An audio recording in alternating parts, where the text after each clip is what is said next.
Il était une fois un homme nommé Samuel.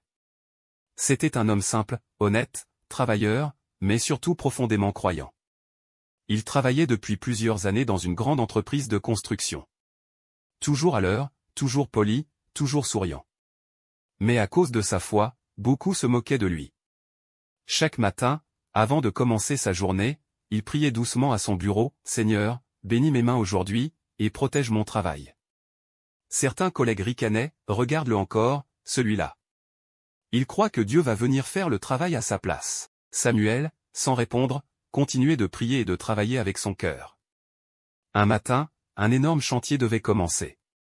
Samuel était responsable de vérifier les plans avant le lancement. Mais ce jour-là, il y eut une erreur grave. Un calcul mal vérifié, un plan mal transmis, et le chantier prit plusieurs jours de retard. Tout le monde pointa du doigt Samuel. Le chef de projet cria, « À cause de toi, on risque de perdre des millions. Tu es fini dans cette entreprise. » Les collègues, qui autrefois se moquaient, chuchotaient, « Où est ton Dieu maintenant? Qu'il vienne te sauver. » Samuel se sentit brisé. Il retourna chez lui, s'agenouilla et dit simplement, « Seigneur, je ne comprends pas pourquoi cela m'arrive, mais je crois que tu es juste. Si je perds ce travail, que ce soit ta volonté. Je te confie tout. » Le lendemain, son patron le convoqua. Il avait le visage dur, les yeux pleins de colère. « Samuel, dit-il, tu as failli faire couler l'entreprise. Donne-moi une seule raison de ne pas te licencier. » Samuel leva les yeux et répondit calmement, « Monsieur, je n'ai pas d'excuse. J'ai fait confiance à Dieu, et je continue de croire qu'il a un plan, même quand tout semble perdu. » Le patron resta silencieux, puis dit d'un ton sec, « Rentre chez toi. J'ai besoin de réfléchir. » Samuel sortit du bureau, le cœur lourd, mais la foi intacte.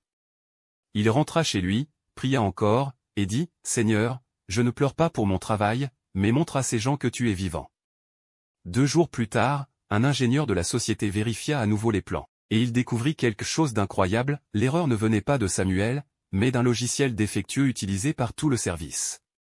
Non seulement Samuel n'était pas fautif, mais grâce à son signalement, ils évitèrent un accident majeur sur le chantier. Le patron, stupéfait, convoqua de nouveau Samuel. Quand il entra dans le bureau, le patron se leva, le regarda longuement et dit, « Samuel, je te dois des excuses. Si tu avais été renvoyé, on aurait perdu bien plus qu'un bon employé. Tu as eu raison de garder la foi. » Il marqua une pause, puis ajouta, « Peut-être que ton Dieu veille vraiment sur toi. » À partir de ce jour, tout changea. Les collègues qui se moquaient de lui commencèrent à le respecter. Certains vinrent même lui demander, « Samuel, comment fais-tu pour rester si calme dans les épreuves? » Et il répondit simplement, « Quand tu mets ta confiance en Dieu, tu n'as plus peur de l'injustice.